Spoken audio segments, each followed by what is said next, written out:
Hi, Vijay. Welcome to another art series conversation, and thank you for doing this again with me. I really appreciate it.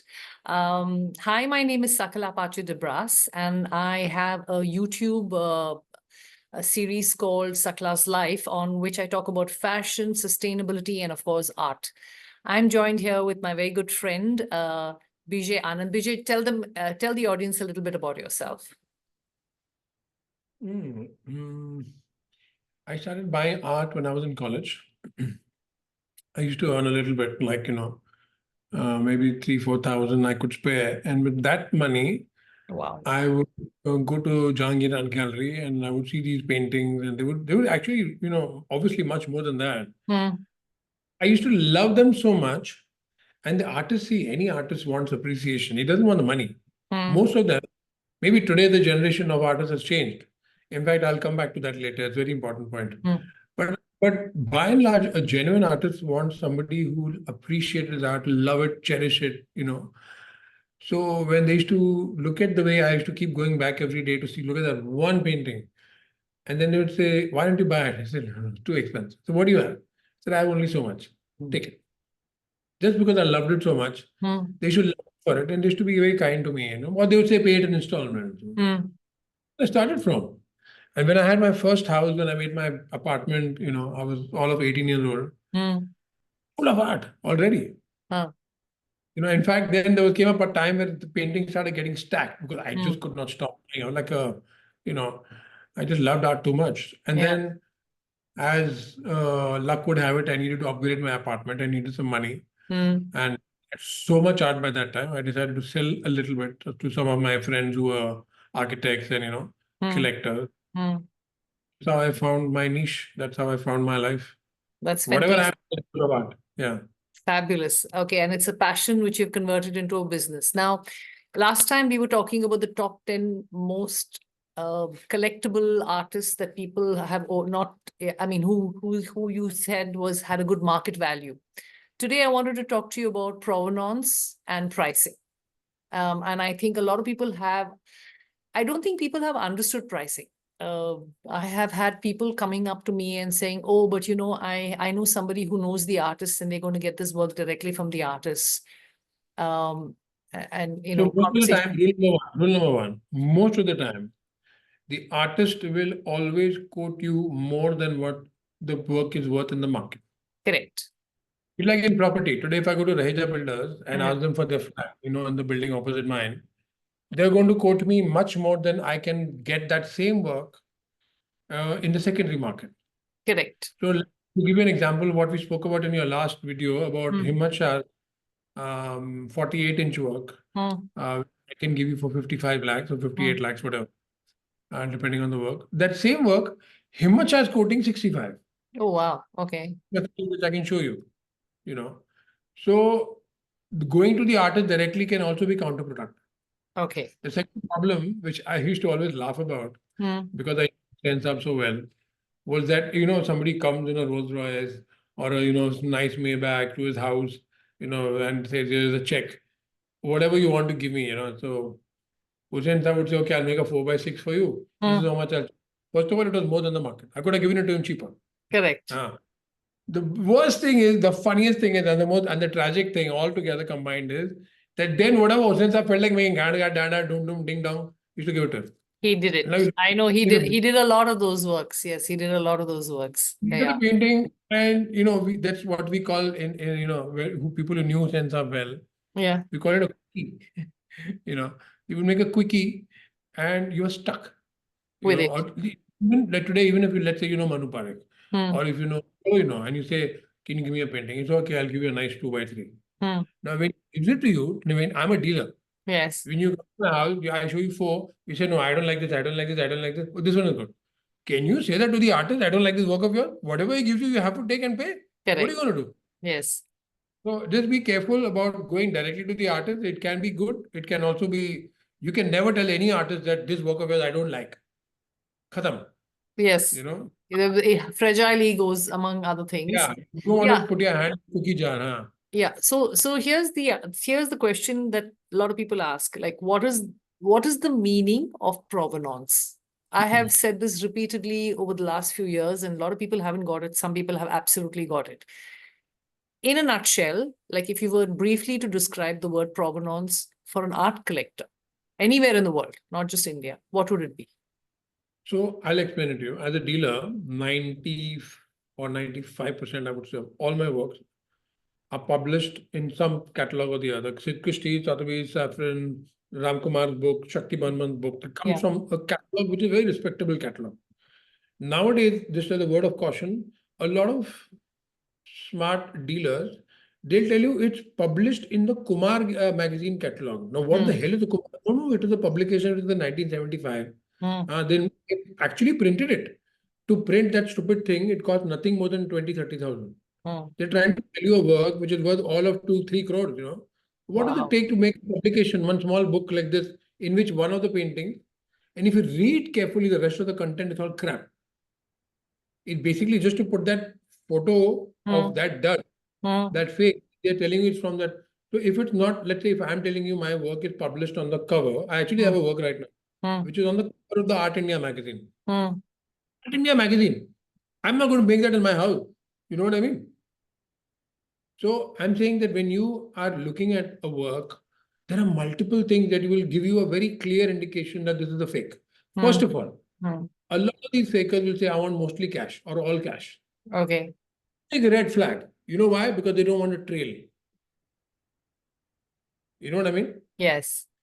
Remember one thing, the laws in India are so stupid that if you fake Manjeet, you have to prove that it's a fake.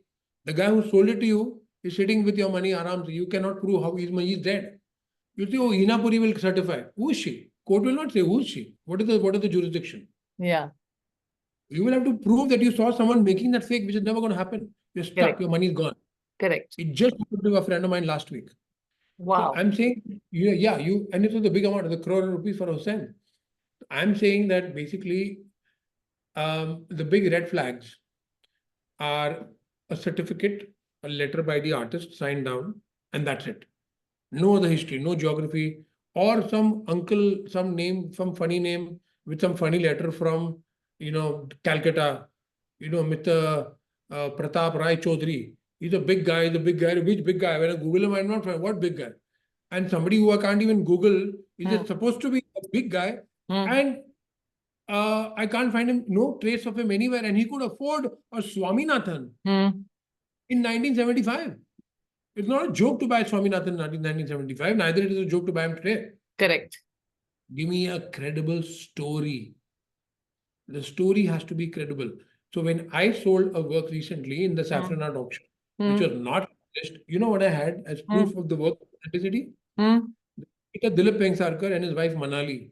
Yeah. In 1980. Yes. Photograph of them sitting like this as a couple, and the painting is behind them. Wow. This is the Prabha, right? This is the Prabha. Yeah.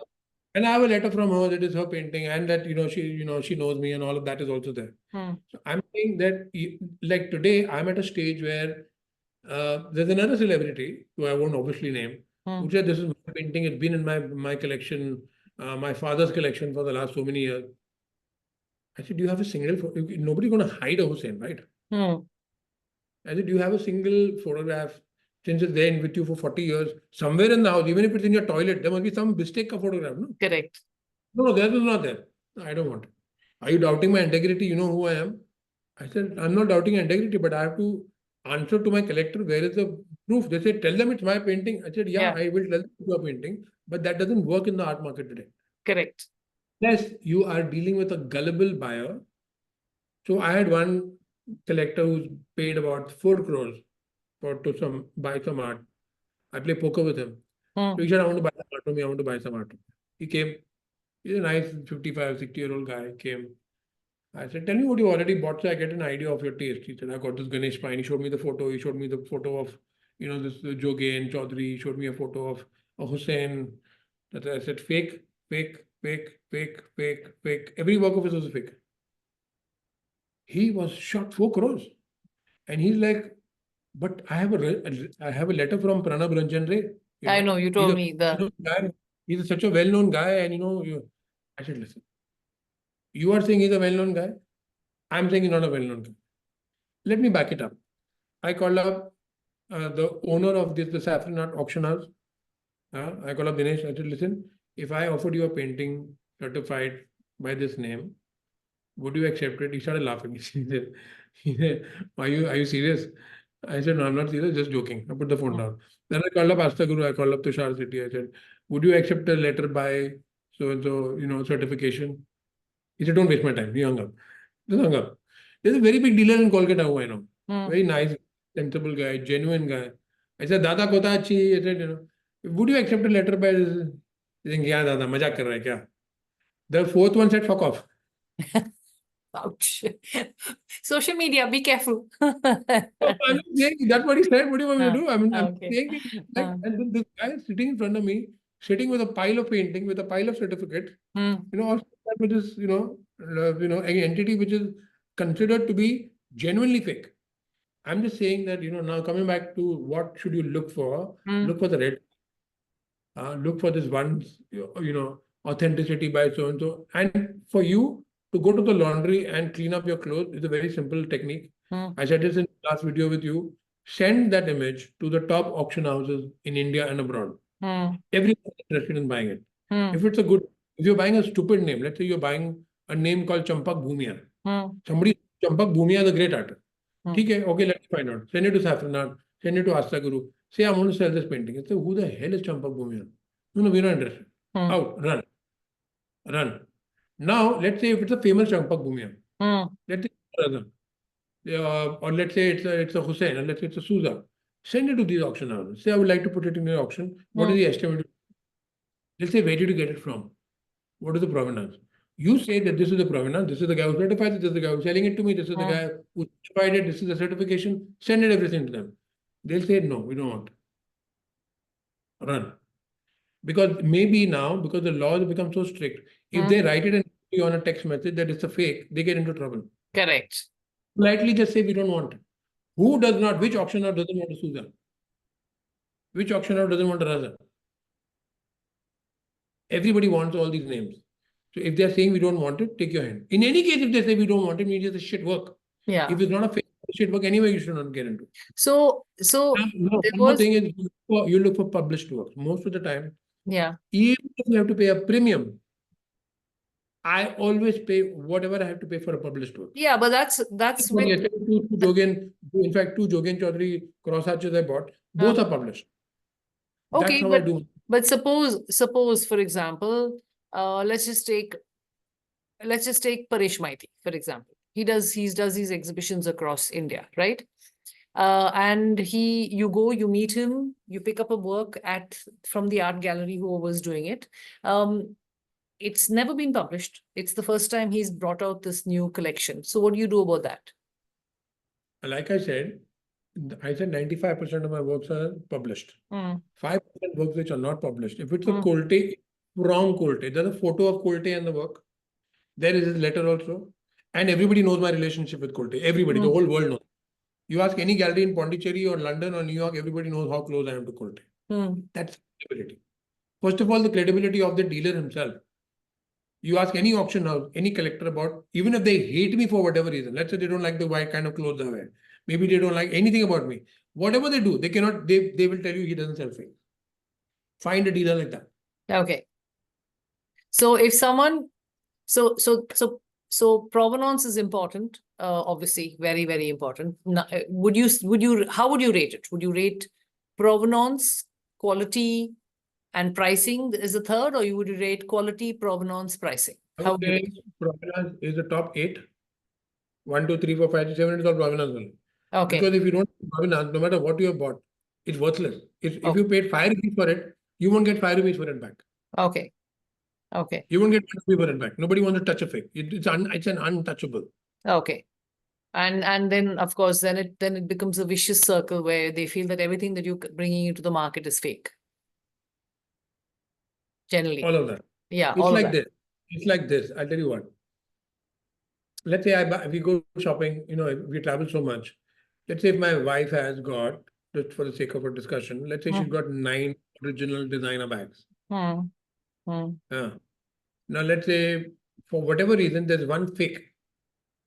that she's ended up with. Maybe somebody gifted it to her. Maybe she felt it's like coming from directly from China as first quality. Like, how does it matter? It takes it. Now, the problem is whether you have 9 or whether you have 99. You have one fake. Everything else you have comes under suspicion. Correct. Even your car, even if you have a Lamborghini, they say China se a fake Lamborghini laya hai. Correct. You're just dead for life. Correct. I I mean, have a very simple theory about designer clothes. Either I can afford it or I can't. And if I can't, I won't wear a fake outfit. I'm very proud to say I buy them in sale, which of course a lot of people turn around to me that, oh, LV doesn't go on sale. I'm like, okay, I don't have an LV. Simple. So it's as simple. Or you go to Dublin, go to Italy, go to Montevarchi, go to Bicester Square, Bicester in London, you go to an outlet and get it. How does it matter? Yeah, It's what you like, what you want to pay, what you want to. Absolutely. So So you're saying provenance is the most important. Second would be quality. And third would be pricing. Pricing and last. I don't care what I pay for a work if I like it. Okay. I'll give an example. Pricing is, but Bijay, this is where a lot of people may not agree with you, because pricing is what makes a lot of people buy a piece of art or not. See, there's the aspirational value of an art piece. No, there's an aspirational value. Like, I want a Hussein on my wall, right? Then people will pay any amount of money for that.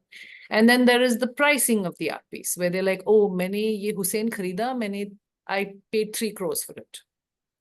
That's the way they look at it. So for them, the pricing is a reverse. What are they disagreeing with me on? No, I'm not disagreeing with you on this. I'm saying that a lot of people will think pricing is the most important thing while buying a piece of art. Like, no, what I'm saying is, I'm putting it another way.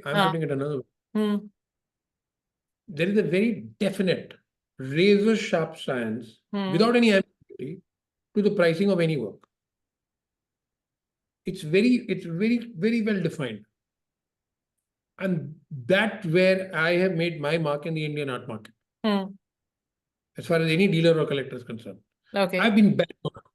Time after time, I've been bang on. Okay. Because when I say a work which is priced today at 50, you pay 75. Yeah. Because I think it's fun. People are laughing and say it's worth 50. They get it at 50 and show me. No, but you'll get it, but see, in the last auction it's sold for 50. Get it for 50 and show me. Get it for 60 and show me. It's worth 1. No, it's not worth 1. Next auction it comes 2 crores. Fadak.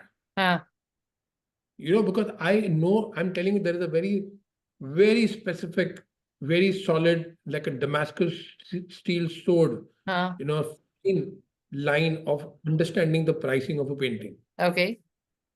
And when I'm advising you what you should buy, I'm following those principles. Sometimes, like I have a Atul Dodia watercolor, which is worth 15 lakhs. In my opinion, it should be worth 8 lakhs.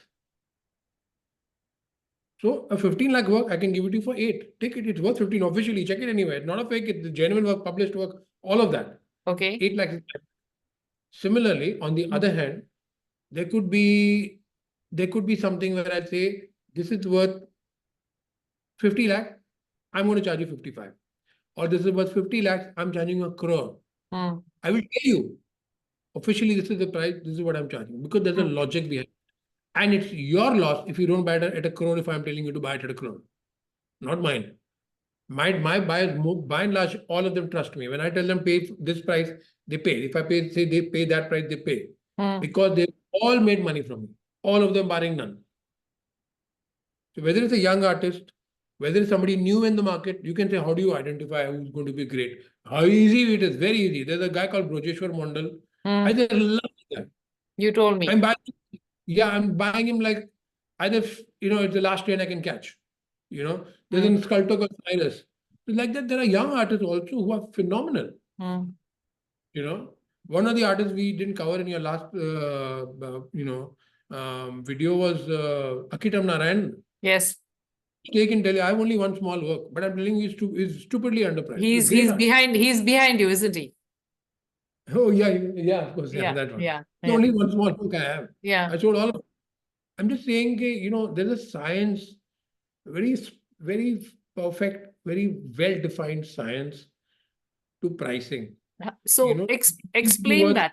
Explain that science if you can in a few. multiple factors go into it. Multiple factors. It's where it was published. There could be the cover of a catalog. It could be the cover of let's say the Sabawala. It's the Yes. cover of this main Sabawala book. It's a different lead pricing. There's a percentage by which the price increases, because today you hang the painting there, you keep the book down.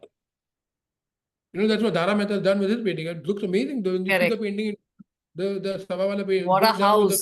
What a house. What a house. I'm saying there's a science behind every nuance. Yes. Let's say it comes from the collection of what's the Japanese guy's name? I'll just tell you from the top of my head. It comes from an important collection like that. Oh yeah, it's the Masanori collection. Masanori collection, Masanori, Fukuoka Masanori. Yes. This is from the Masanori collection. It's from Chester Hurwitz's collection. Correct. It has more value. It's in the Tata Steel Book of Percent. It has more value. Yes. So, if I tell you how do I price a work, I can't put it like every work. There's a reason why I priced it in a particular way. I had a book which I sold recently, which is in the 88 oil. Yeah. The book is, the book itself is worth 2 lakhs. And it's a very important collection. That work, that particular work has been to 4 countries. Correct. Wow. It has been exhibited in, it's a very important, and it's an oil. You say 24 by 18 should be this 20. No, this is not right. We have to understand how to price the work. Whoever has bought it from me has made a wise decision. So there was an art gallery out of Chennai. I remember speaking to a couple of art galleries in Bombay, and she had talked, the art gallery, this is Sharon Apparao, and she talked about, this is earlier, now she's taken it off her website. So she talked about how a painting is determined by per square inch. So she talked about, Ganesh Pine being at that point of time, I'm talking early 2000s, about Ganesh Pine being the most expensive painting in India, and per square inch, he was the most expensive painting. And I was explaining this to a couple of art galleries in Bombay, all our friends. And they all looked at me and they said, are you serious? How can you talk about per square inch? Because it's about the sizing and about the age and about the quality and about, they went into this whole thing. And I was like, yeah, I get it. In your last video, I'll give you a very good example. This put everything in perspective for you. I give you a very good example when I told you a quality should be 1 lakh rupees a square foot, which means a 4 feet by 6 feet work is 24. Correct. That's the benchmark. If it's a shit work, instead of 24, you should not even buy it for 5 lakhs. Correct. And for the great work, instead of 24, you can pay 30. Correct. By and large, for an average work, that's the price. By and large, for an average work of Vaikuntham, 3 feet by 2 feet should be 18 lakhs.